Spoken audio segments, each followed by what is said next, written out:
Welcome to Channel's Business Global with me, Juliana Olayinka, from our studios here in London.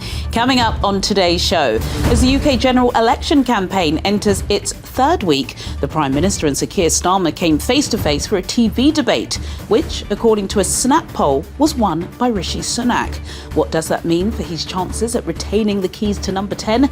That's what I'll be finding out from our Downing Street correspondent, Simon Pusey, who'll soon be joining me here in the studio. And South Africa's ANC are locked in discussions regarding how it will work with other political parties after last month's election failed to produce an outright winner.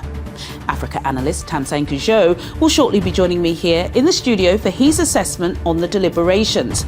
Then later, Stasha Mitchell, the global entrepreneurship leader at EY, joins me from Monaco to share insights from major research they conducted to coincide with the EY World Entrepreneur of the Year 2024 awards. But first, Rishi Sunak and Keir Starmer clashed in the first televised debate of the general election campaign, which took place on Tuesday night. In at least one of the snap polls after the fiery exchange, the Prime Minister scored a rare victory over the Labour leader, if only by a narrow margin. Neither candidate struck a knockout blow, but a combination of heckling, impatience and his focus on tax helped Sunak to a victory on points. A YouGov poll shows Labour could be on course to win a historic landslide, with the party expected to win a 194-seat majority. It would be the highest number of seats of any party at an election since Stanley Baldwin won a majority of 208 in 1924. Well, for more on this, I was earlier joined in the studio by our Downing Street correspondent, Simon Pusey. Simon, the underdog did good this week. Rishi Sunak, Prime Minister, first national TV debate, did get a little tetchy, as to be expected, but the Prime Minister did perform. Yeah, he did. I think the polls actually afterwards said that most people thought Sir Keir Starmer did better, but that, remember, the polls are reflecting the general mood, which is that Labour are going to win. I think Rishi Sunak did do pretty well. He repeated this claim that Labour are going to increase taxes for ordinary households by £2,000. I think he repeated that sort of 10 or 11 times. And it kind of... It was fact-checked. Well, it was fact-checked. And, you know, this is basically... he was saying that this was independent Treasury officials who came up with that figure. Actually, independent Treasury officials did the maths from figures that were given to them by Conservative special advisors. You know, spin. Exactly. So they spun it into this, and it's basically very misleading, that figure. But it kind of went largely unchallenged in that debate. And the debates are important because there is a chance that there could be a huge moment in them which could turn the tide, and that's what the Conservatives want. That's why Rishi Sunak was offering to debate him every week in the build-up to the election, so 6 times. And let's just remember that, yeah, during these campaigns, things can happen. So in the last few days, we've had a woman being charged with assault after throwing a banana milkshake over Nigel Farage. We'll speak about him in a bit. Liberal Democrat leader being charged with speeding. We've on the M11. First Minister Vaughan Gething saying he's not going to resign after losing a no confidence vote. Yeah. A Conservative chairman, Richard Holman, being selected at the last minute for a safe seat, which has caused a lot of anger amongst local party officials. And Scottish Conservative leader Douglas Ross saying he's going to stand. So things just happen in these, and they happen fast. Yeah. So who knows what's going to happen? But I think with these TV debates, the hope is for the Conservatives is there's going to be something major, some major slip up by Sir Keir Starmer. That's why they're keen to do a lot of them. Sir Keir Starmer keen to just sit back and just relax because they're so far ahead in the polls. At the moment, we haven't had that moment.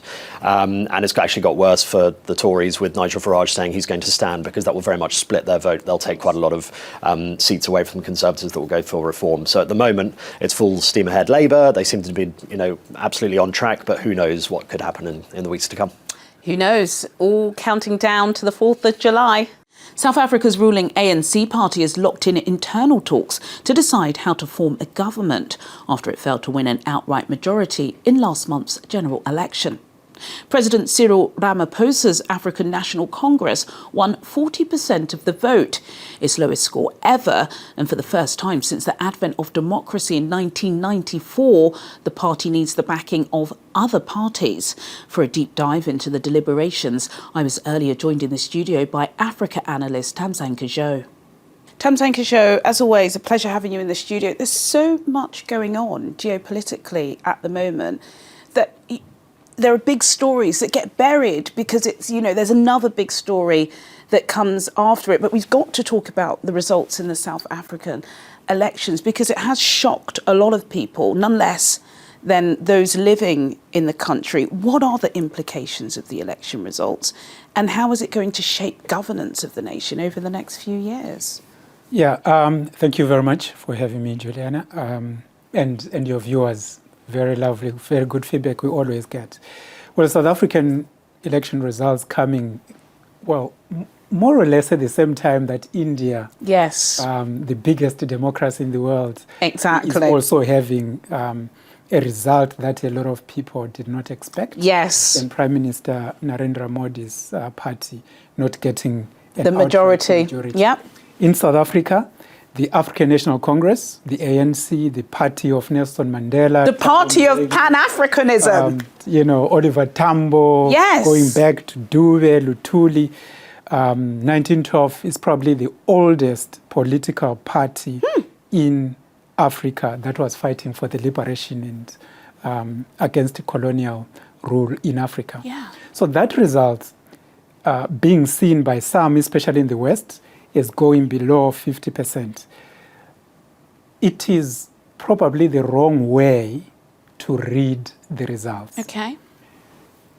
What has basically happened in South Africa is that the African National Congress has split into 4 factions, okay, who have political labels. Because in South Africa, to participate, you have to register a political movement. Or so it's been split party. into 4. So you had Holomisa with UDM in the Eastern Cape in particular. You had COP, during those Thabo Mbeki, Zuma days. Yes. It takes some votes, but they are still part of the ANC. Right. And then you had Julius Malema and others with the Economic Freedom Fighters. Very popular thought leader on the continent. But they were the youth movement. They carried a lot of the support of the youth within the ANC. So most of the support that you see, they get 8-9% or whatever it is, that vote might still be considered within an ideological very interesting way as part of the ANC group of families. Is that like Reform and the Zuma, Conservatives? Yes. So similar to former President Jacob Zuma. So former President Jacob Zuma says Umkhonto weSizwe was the liberation army or wing of the ANC during the fight for independence in South Africa. So what he's basically saying is he has not left the ANC. He is still a member and a card-carrying member of the ANC. But he is using the Umkhonto weSizwe to liberate the ANC from the direction that it was taking. Because he says that he believes that the ANC, as led by President Cyril Ramaphosa, is going, probably being pro-business as opposed to the values of the reason why the ANC was formed. So what you should read in the South African election is simply that there is a split within the ANC, and that is going to be what the meeting was discussing, Ekurhuleni. We call it Ekurhuleni, the emergency or the ad hoc National Executive Committee. So within the ANC that is led by Cyril Ramaphosa, they have to make that decision. Are they staying with the other bits of the ANC, the EFF, the MK, do a coalition? They still maintain their over 60-something%. So when you add the votes for MK party, Umkhonto weSizwe, of almost 15%, what the EFF got, and probably what Holomisa got, So the freedom fighters do still have the majority as a coalition. Go back to 1994 when Nelson Mandela was there. The very first elections that South Africa had a post-apartheid.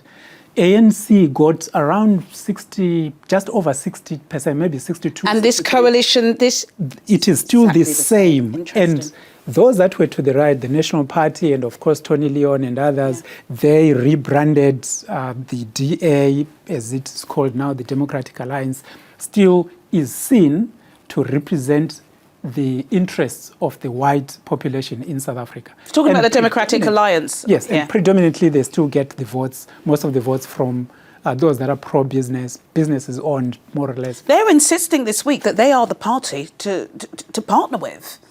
Well, that's what they will say. And of course, they are pitching.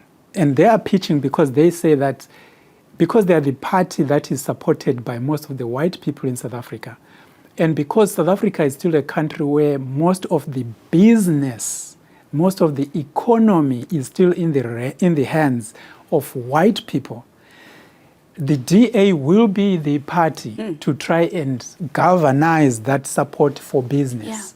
Yeah. And they are warning that if the ANC goes back to be with the MK, the EFF and others, the DA will try to influence business. Goodness. Not to cooperate with the new government. What do South Africans want? And forgive my ignorance here, but as you can tell, I live in London, so there are some comparisons with what's happening in the UK, because Rishi Sunak, the Prime Minister, has said, vote for reform is a vote for Labour. Were voters not aware of the potential issues with constantly splitting off and going into different directions? What do the people of South Africa want? People in South Africa are very political. They fully understand and they tend to vote for the people around them. So if you were thinking in Nigeria, you might say before PDP and APC, politics was tribalized.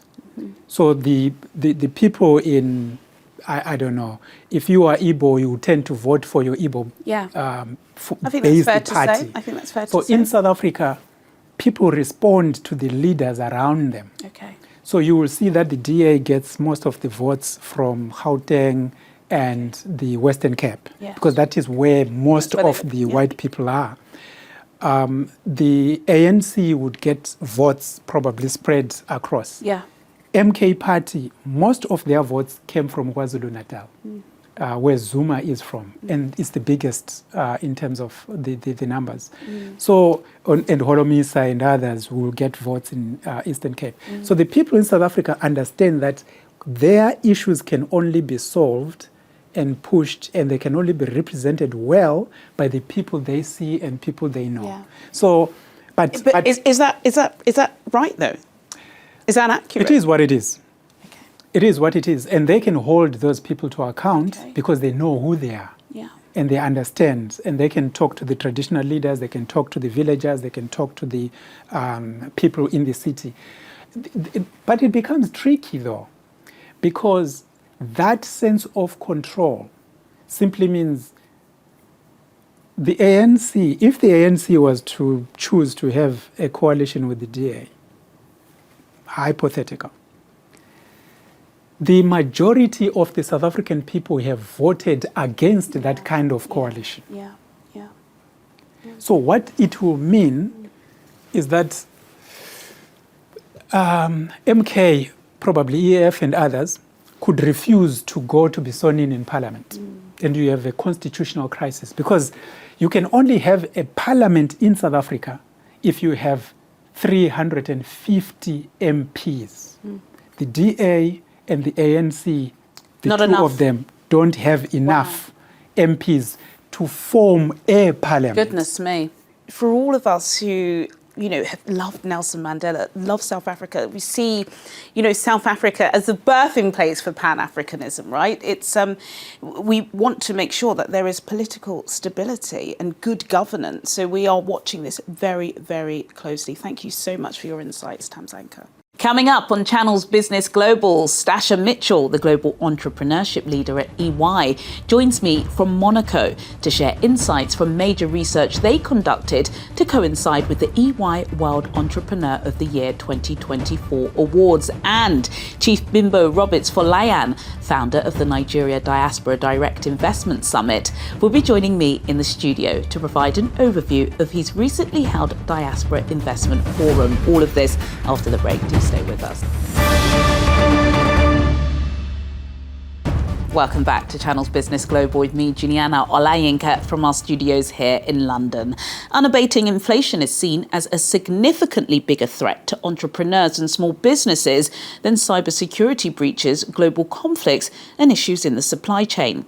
That's according to research of 1,500 leading entrepreneurs worldwide, commissioned by EY, which has found 41% expect stubborn rates to adversely affect their business, with all leading economies yet to see a return to pre-pandemic levels.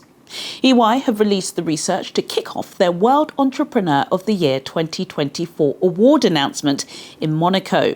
Stasha Mitchell, the global entrepreneurship leader at EY, joins me now from Monaco for more on this. Stasha Mitchell, it's an absolute pleasure speaking with you today, although I wish it was live and I was with you in Monaco, but it's fine. I can visualise being with you there. Please talk to us and give us a brief overview of the major research that EY has conducted, in conjunction, of course, with the World Entrepreneur of the Year 2024 awards. Well, firstly, thank you so much for having me. And this conversation comes at a great moment because we're here at the World Entrepreneur of the Year award ceremony in Monaco, where we have literally brought the largest group of entrepreneurs from all over the world together. In regards to research, I would say our research actually ignited from the very beginning of EY. Two entrepreneurial founders, a legacy of clients who are entrepreneurs. We started the Entrepreneur of the Year program almost 40 years ago. And so this moment comes where we look at more ways that we can keep connected and keep the pulse of really what is happening, what are entrepreneurs feeling in the moment, how can we continue to keep the hope and inspiration and really their ambitions driving forward. So the survey was just another conduit to that. 1,500 entrepreneurs told us what they were thinking, and we had some really good results that pretty much validated what we're hearing even here. And it's a consistent message around the world. Yeah, you're absolutely right. The world has changed so much. I think we kind of paused, didn't we, after COVID. We thought it was going to be hopeful. And then, of course, because of geopolitics and wars, a lot of people are feeling uneasy right now. Stasha, please talk to me about some of the trends or patterns that this research identified.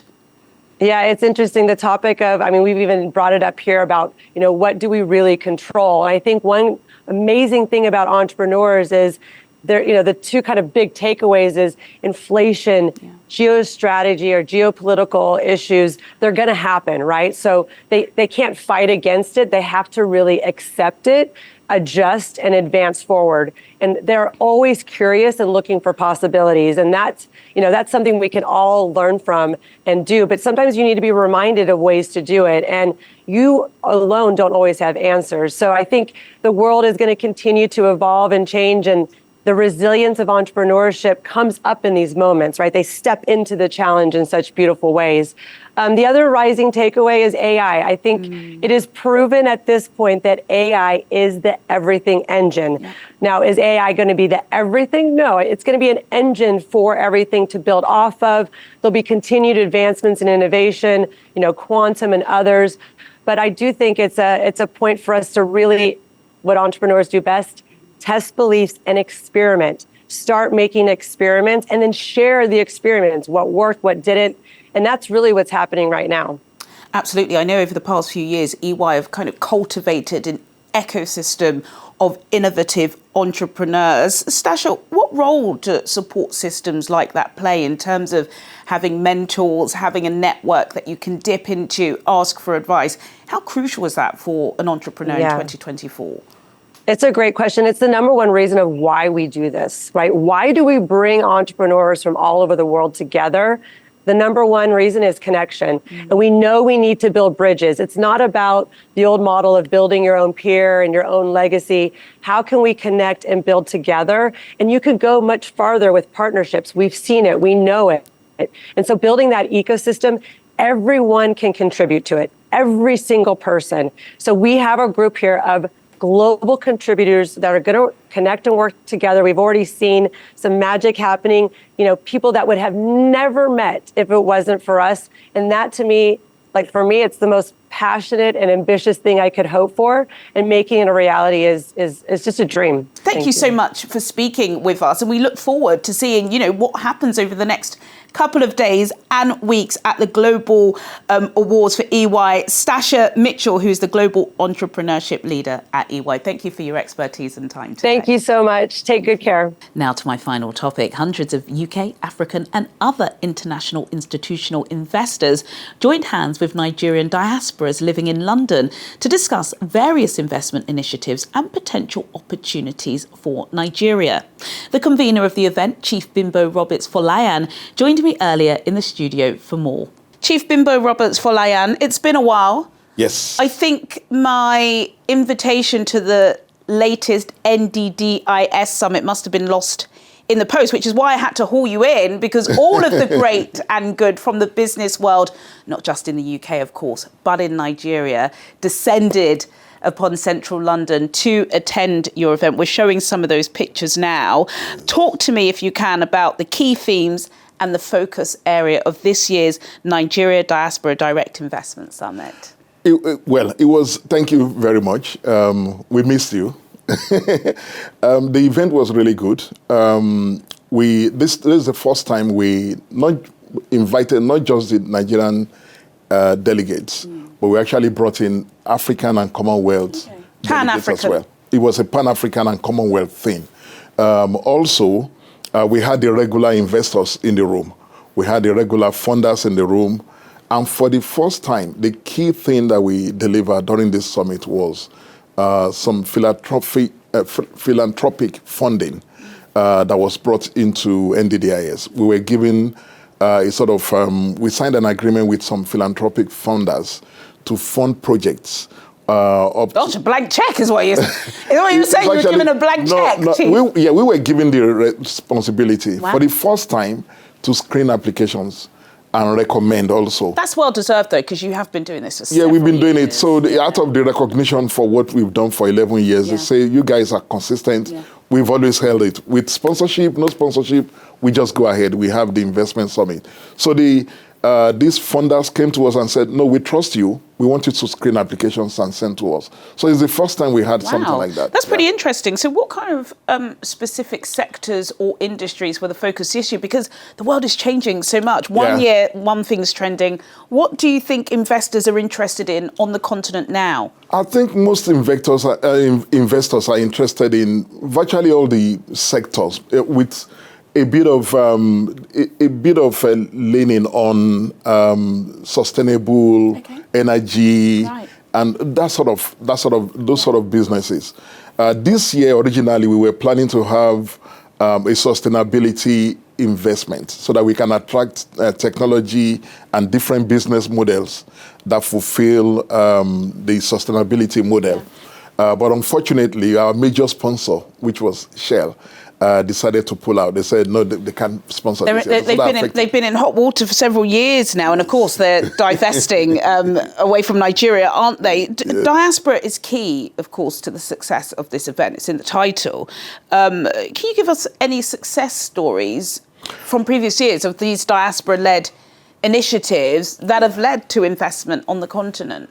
So we've had a lot of diasporas who have relocated back to Nigeria with different businesses. We had success stories from Kaduna, from Bayelsa, from Oyo, from, I think, Abuja, Lagos, and a few other states across the country. Many of the diasporans that come to our summit, they're able to connect with investors, and they take some things from the UK companies back to Nigeria. It's the expertise, isn't it? They take not just there's the expertise, there's the technology, there are people taking in funds, intellectual property, a lot of things. Relationships are formed, people network and then bring their different businesses together. And we hear all of these success stories, except that they don't come back to us to give us anything out of it. But we're changing our model anyway. You're changing that 12 years in. Really great talking to you, Chief Bimbo Roberts Folayan, flying the flag, of course, as you do, for Nigerians living in Britain who are contributing significantly to the UK and, of course, want to take some of those contributions back home. Really lovely speaking to you, sir. Thank you. Thank you. Well, sadly, that's all we have time for today. But as always, do get in touch with your comments and suggestions. I'll see you at the same time next week for more in-depth business analysis on Channel's Business Global. Goodbye.